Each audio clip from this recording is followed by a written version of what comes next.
Well, good morning, Canter Pass Goodies fans and fans of me, James Goodman, because I bring you stuff that's interesting and stuff that you want to actually have a look at. So, today, being Monday, no racing, but I thought I'd do a video on the excellence of Rachel Venniker.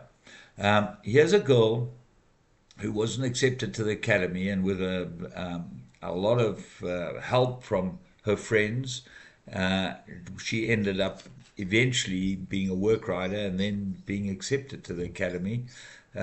From there, they suddenly saw as a shining light. Remember, the academy is run by the NHRA. They saw the shining light of racing and gave her 1.5 claim as a lady rider. Once she'd finished her apprenticeship, which she did, and she did her education as well. And she is a woman who, if you own a horse or train a horse, and especially if you're punting horses, you want to be able to have her on your horse. And I'll show you why, because she is an excellent, excellent race rider.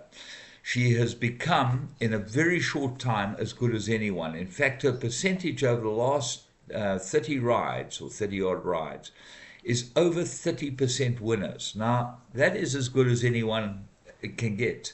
And on top of that, she's not like some of the top riders getting the plum rides from every stable and riding 7 out of 10 hot favorites and the other three really in the betting because she's getting the best rides. She's riding whatever she gets thrown at her. And the horses that she's riding, she just produces unbelievable balance, idea of exactly where the pace is, what she should be doing in a race, and giving a horse a chance. Now, the two races I'm going to show you and talk through them. The first one is back in business. Now, she'd already ridden two winners on the card, or she'd ridden a winner on the card in Atarai, and that was a beautiful ride. She sat at the back of the field and just waited. She had 61 kilos on his back, and she waited and she swept past him. Listen, she is on the best horse there. But it was a really, really good ride. But then the ride on Back in Business is special. You watch this ride because she's not got everything in her favor, and it just is excellent. So I'm going to bring up this race, and I'm going to talk you through it. Let's have a look at Rachel Venniker on Back in Business.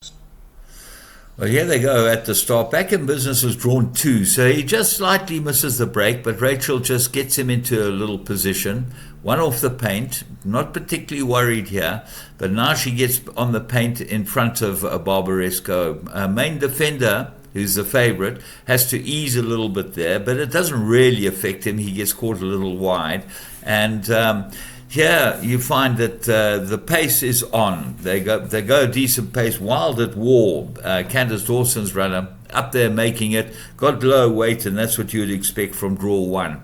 Rachel's on the fence about fifth, sixth, and a Main Defender's moved up on her outside, and the rest of them are all in the play. Purple Pitcher sitting second at the moment. Main Defender goes up on the outside for a run and doesn't quicken at all. Rachel sits about fifth on Back in Business, and here she just actually asks the horse to quicken up. Wild at War, with no weight on his back, she's alert, that's gone, and she decided, no, I better get in this race. Right up the inside fence, the best place to go, shortest way home, balances the horse, gives her one with the right, keeps going, balancing him. She knows she's got the race won now, and all she does is give him one smack, and there is no sweat here whatsoever. Okay, so that was an exercise in excellence in race riding and really putting herself in the position where she should be to be able to win, and then having the courage of her convictions to go where she needed to go to win the race. Now, we then go to Care Forget, which is the big feature race in KwaZulu Natal. Now, this was exactly the opposite. This horse was a very, very difficult ride.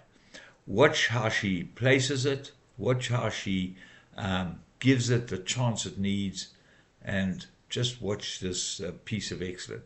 You can see the Michael Roberts coming through in her, and she's not only is she very lucky because many people have had Michael Roberts as as a mentor. Many jockeys have had him try and help them, but she is a very, very good learner. And there's no doubt in my mind she will be South African champion jockey if she stays here long enough at some future date. And on top of that, she will be wanted all over the world for her riding prowess. She reminds me so much of the American champion. She's just fantastic. Let's go watch Care Forget. So Care Forget's drawn two. Got the big white face, the yellow colours. On the inside is one of the Howell's runners. I think it is Princess Palace, and that goes off to the front. Care Forget is on the outside now and not in no man's land. So filly's pulling. She just gets her to settle. She's still not settled at all, but the two Howell's runners go out and make it. She doesn't want to go at this stage. So you can see Care Forget is not an easy ride. All the others are settled in. Destiny of Fire, which is the favorite, the Cox runner, is right behind her. She's got this white-faced filly. You see her head just going slightly side to side. She's not fighting her, but she's just trying to get her to settle and drop the bit. You'll see that Prom Queen starts moving up on the inside, and She's a Machine is at the back. That ran a pretty good race. But here, they're starting to swing for home. The Howell runner, Princess Palace, lobbing along in front, going a nice pace. She's got Care Forget to settle now. But the problem is going to be now when you turn for home. Okay, so she turns for home. She has the favorite breathing down her neck. She just sits balanced, and waits her turn to go after the one in front. She knows she's got the race in with a chance here, but the Cox horse under pressure comes running up on the outside of her and actually goes past her and goes a length clear. But she doesn't panic. She just keeps on going. Rides this filly, Care Forget, gets down and rides it in a fantastic drive. No claim, remember here. Good win. So the best female jockey in America, for those of you that were racking your brains, was Julie Crone. She rode over 3,000 winners. She was an absolute champion.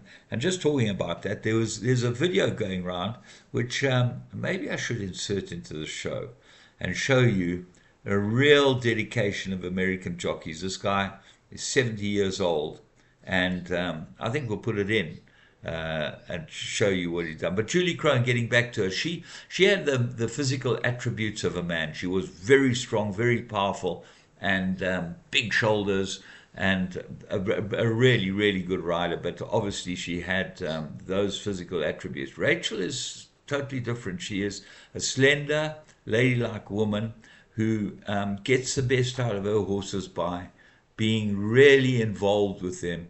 And you see her always being kind to them. She's never, ever unkind to a horse. And that, I think, is a huge attribute to being a really great race rider. And one of the attributes that women have over men, and that's why women are so good as stable employees and workers in the stable, because they really do have this light side of them where they love their horses rather than just bullying them and pushing them around. So let's have a look at this video of this guy in America, and it's really inspirational. I don't drink, I don't smoke, I don't hunt, I don't fish, I don't golf, I don't watch sports on TV, I don't do nothing. I ride horses and rest up and come back and do it all over again tomorrow.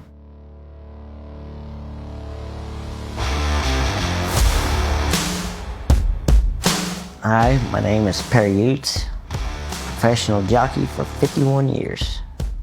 They said the other day I was the first jockey to ever win a race at a recognized track at 70 years old. Try, it's gonna be photo finish. I need like 34 more wins to have 7,500, and I need about 240 or 50 more rides to get past Russell Bays with the number of mounts all time. We are here at Belterra Park in Cincinnati, Ohio. I probably win half my races at this track. This spring, they named the Winner's Circle after me and put a lawn jockey in there to, I guess, represent it. So I thought that was pretty cool.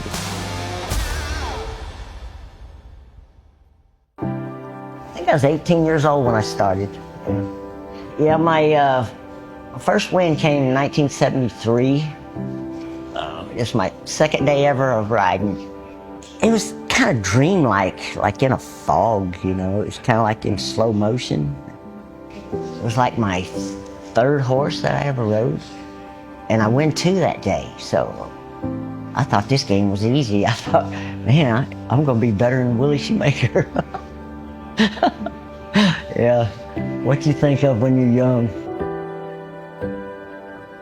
When I started riding, 1973, there was 4 bug riders started at that same time. Me, Pat Day, Russell Bays, Chris McCarron. So it was a good year for bug riders. It was a very good year. So you're talking over 40,000 wins between us 4 guys. And I'm the last man standing. Yes, last man standing.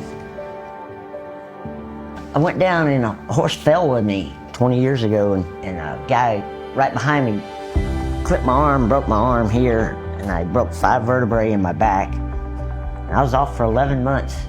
The doctor said, one more spill like this, you could wind up in a wheelchair. And I told him, I said, well, you could do that anytime. I'd like to get that doctor's name and number and send him a wind picture from right now, you know, and tell him I was right, he was wrong.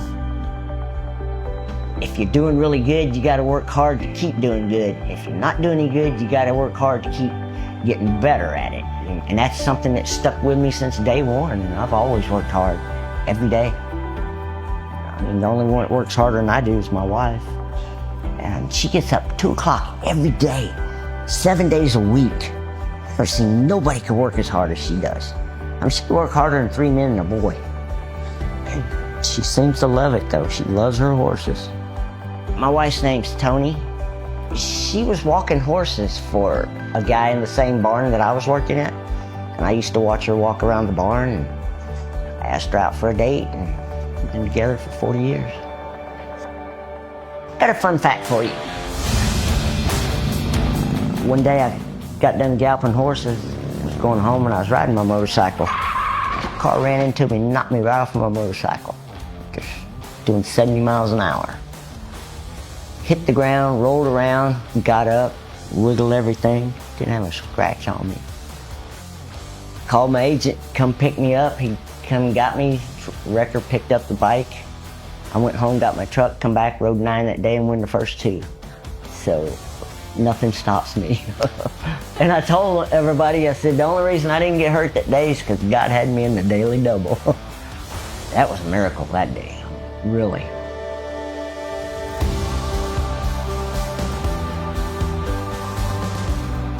Yeah, this week I've rode 8 horses and won 5, so it's been a good week. Yeah, I just like doing it. I like the thrill of winning. You know, I get that same thrill every time. I mean, just like I did back 50 years ago when I first started. Makes every time, no matter if it's a cheap race or if it's a stake race, you get that same thrill every day. And I've never found anything in life to give me that same thrill.